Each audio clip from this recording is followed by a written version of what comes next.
Hey guys, in this songwriting quick tip, we're going to talk about purpose. Not Justin Bieber's purpose, but the song that your purpose has. My name is Michael Carrillo, aka Hexspa. Welcome to my channel. Here I release original music and music making tutorials every Monday, 4 p.m. Pacific Standard Time. You can go to hexspa.com, join the Hexspa newsletter, and I'll send you my music for free. Okay, so a lot of times if you hear a song that you don't like, you got to ask yourself, why is that? You might say, well, the synth part isn't that cool. The groove is lame or whatever, but it might also be that either the song's purpose is not directed toward you or the song has no purpose at all. I'm probably guilty of this, but basically BusyWorks Beats said that we're in the mood creation business. All right, and that's a little bit of a different way of saying that we're supposed to have emotional relevance in our work. But if you think about it, it's a really good way of thinking of how a song's going to be. If you have a house track, well, really, what's your point? Depending on the genre of house, you either want to evoke a very futuristic kind of feel or maybe a retro feel with deep house. If you want to have it be very mystical and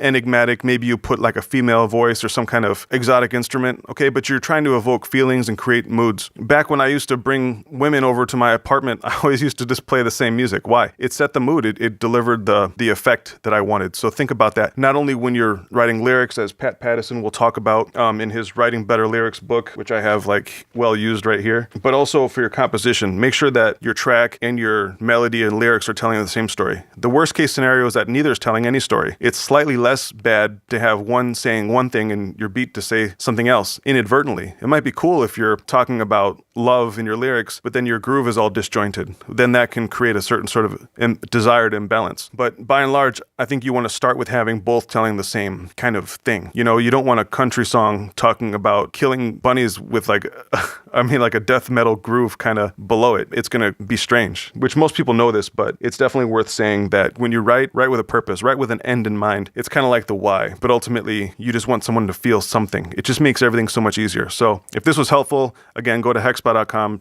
join the Hexspa newsletter. I'll send you updates and free music. I'm always here on YouTube every Monday, 4 p.m. Pacific Standard Time. You can also watch the music lessons playlist for more content like this. All right, see you next week. Peace.